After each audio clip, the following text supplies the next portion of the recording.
चलिए अब हम लोग देखते हैं विद्युत द्विध्रुव के कारण विद्युत क्षेत्र की तीव्रता। और कंडीशन, पहला कंडीशन है अक्षीय स्थिति में, एट एक्सियल पोजीशन। तो आप चित्र में देख सकते हैं कि यहाँ एक विद्युत द्विध्रुव है जिसमें -q तथा +q आवेश एक दूसरे से 2l दूरी पर स्थित हैं तथा इस विद्युत द्विध्रुव का विद्युत द्विध्रुव आघूर्ण P है। इस विद्युत द्विध्रुव के मध्य बिंदु से स्मॉल r दूरी पर अक्षीय स्थिति में एक बिंदु P है जहां परिणामी विद्युत क्षेत्र का मान निकालना है। चित्र में आप देख सकते हैं कि यहाँ पर एक विद्युत द्विध्रुव है जिसमें -q तथा +q आवेश एक दूसरे से 2l दूरी पर स्थित हैं और इस विद्युत द्विध्रुव का विद्युत द्विध्रुव आघूर्ण P है। इस विद्युत द्विध्रुव के मध्य बिंदु से स्मॉल r दूरी पर अक्षीय स्थिति में एक बिंदु P है जहां परिणामी विद्युत क्षेत्र का मान निकालना है। तो आपको पता है कि चूंकि विद्युत क्षेत्र एक सदिश राशि है और यदि कोई सिस्टम कई आवेशों से मिलकर बना है तो सारे आवेशों के कारण इस बिंदु पर अलग अलग विद्युत क्षेत्र का मान निकालेंगे और सदिश के योगफल के नियम से जोड़ देंगे। यानी हमने कहा कि when any system is made up of more than two charged particles, then we calculate the value of intensity of electric field at the given point due to all the charged particles. And as we know that electric field is a vector quantity, hence we add them by vector law of addition. तो चलिए अब हम लोग निकालते हैं -q आवेश के कारण बिंदु P पर विद्युत क्षेत्र की तीव्रता। यदि इसको E1 मान लिया जाए तो लिख सकते हैं कि E1 is equal to 1/4 pi epsilon not into Q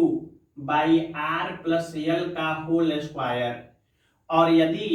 हम दूरी R की बात करें तो आवेश वहां है,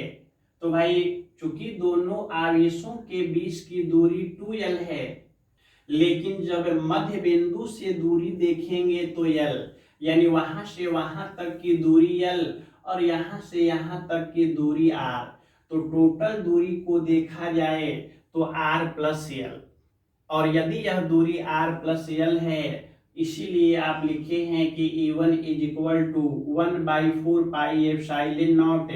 into Q by R plus L का होल स्क्वायर।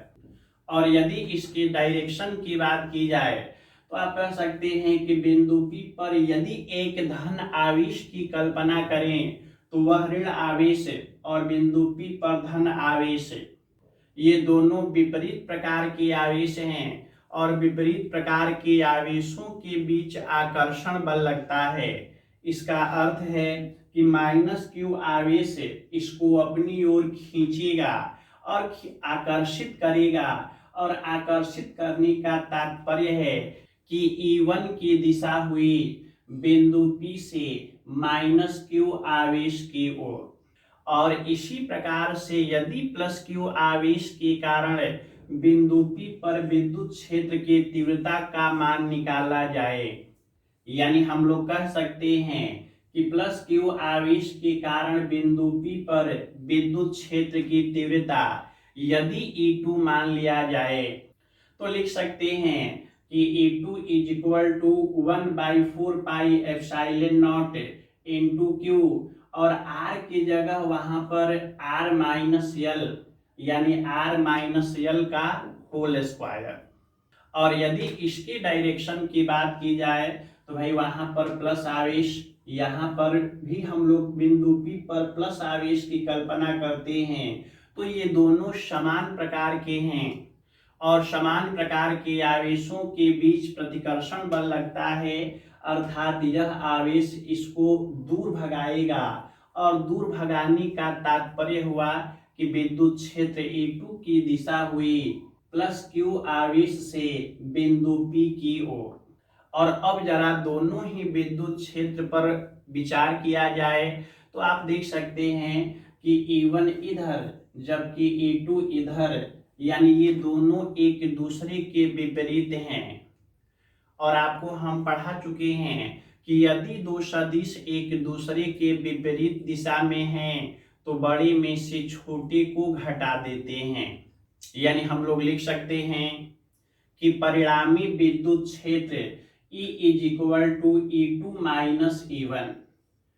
मान लेते हैं इक्वेशन फर्स्ट। और चूंकि हम लोग E1 और E2 का मान निकाल चुके हैं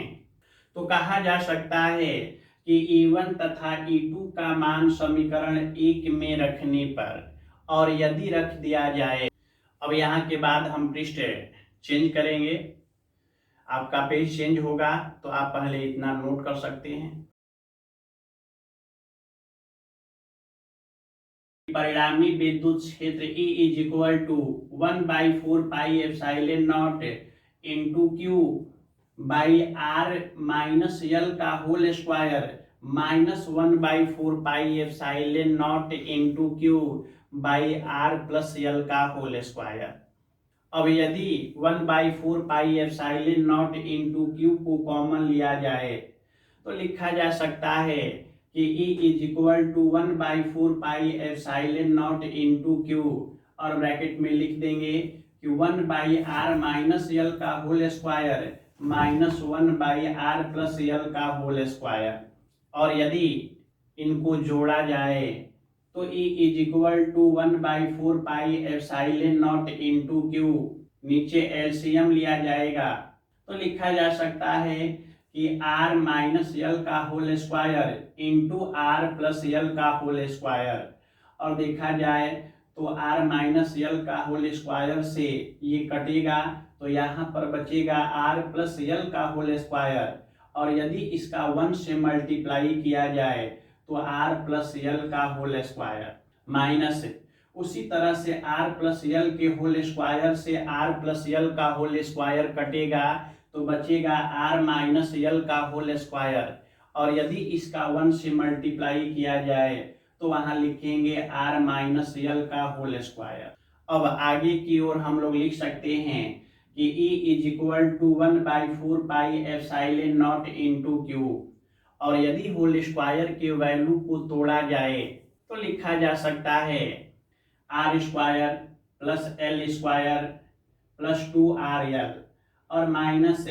ब्रैकेट में यहाँ लिख सकते हैं r square plus L square minus 2rl, और नीचे हम लोग लिख सकते हैं, आप गौर से ध्यान दें तो कह सकते हैं a plus B into A minus B, तो सूत्र होता है a square minus B square. तो यहाँ पर हम लोग लिख सकते हैं r square minus L square, और चूंकि स्क्वायर है तो होल स्क्वायर। और यदि ब्रैकेट के बाहर माइनस है तो जैसे ही हम लोग ब्रैकेट हटाते हैं इसके अंदर स्थित अंकों के चिन्ह बदल जाते हैं। यानी अब हम लोग लिख सकते हैं कि E is equal to 1/4 pi epsilon not into Q, और यहाँ पर r square plus L square plus 2rl, लेकिन ब्रैकेट जब हटेगा तो यहाँ minus r square minus L square plus 2rl, और नीचे पहले से है r square minus L square का होल स्क्वायर। अब यदि ध्यान दिया जाए तो plus r square minus r square cancel, plus L square minus L square cancel, और 2rl प्लस 2rl जोड़ा जाए तो 4rl। अब यहाँ के बाद हम पृष्ठ चेंज करेंगे, आपका पेज चेंज होगा तो आप पहले इतना नोट कर सकते हैं। चलिए अब हम लोग लिख सकते हैं कि परिणामी विद्युत क्षेत्र E is equal to 1/4 pi epsilon not into Q into 4rl by r square minus L square का होल स्क्वायर। और पुनः नीचे की ओर लिख सकते हैं कि E is equal to 1/4 pi epsilon not into Q into 2l into 2r by r square minus L square का होल स्क्वायर। इसको मान लेते हैं इक्वेशन सेकेंड। अब आपको ये पढ़ा चुके हैं कि विद्युत द्विध्रुव का विद्युत द्विध्रुव आघूर्ण P इज इक्वल टू होता है Q इंटू 2L। यानी हम लोग लिख सकते हैं कि Q इंटू 2L का मान समीकरण 2 में रखने पर, और यदि इक्वेशन सेकेंड में इसके वैल्यू को लिख दिया जाए तो नीचे हम लोग लिख सकते हैं कि E is equal to 1/4 pi epsilon not into P into 2R by R square minus L square का होल स्क्वायर। और कहा जा सकता है, ये कहा जाता है कि L is very very less than R, और यदि ये L बहुत कम है तो इसको नेग्लिजिबल मानेंगे, नगण्य मान लिया जाए। तो अब हम लोग लिख सकते हैं कि E is equal to 1/4 pi epsilon not into P into 2R by R square का होल स्क्वायर, और यहाँ मल्टीप्लाई होगा तो नीचे लिखेंगे कि E is equal to 1/4 pi epsilon not into P into 2R by R to the power 4। अब एक R से एक R कैंसिल होगा और आपका रिजल्ट आ चुका है कि विद्युत द्विध्रुव के कारण विद्युत क्षेत्र की तीव्रता, विद्युत द्विध्रुव के कारण अक्षीय स्थिति में विद्युत क्षेत्र की तीव्रता E is equal to 1/4 pi epsilon not into 2P by R cube. तो ये था intensity of electric field due to electric dipole at axial position. और यदि इसके डायरेक्शन की बात की जाए तो आप देख चुके हैं E1 उधर और E2 इधर, लेकिन चूंकि E2 का वैल्यू बड़ा है यानी आपका परिणामी रिजल्टेंट इलेक्ट्रिक फील्ड इधर की ओर होगा, यानी -Q आवेश से +Q आवेश की ओर, यानी ऋण आवेश से बिंदु P की ओर। तो ये था विद्युत द्विध्रुव के कारण विद्युत क्षेत्र की तीव्रता और इसकी दिशा। तो यही लाइक करना, शेयर करना, सब्सक्राइब करना न भूलें। जितना हो सके इसको शेयर कीजिए ताकि सब लोग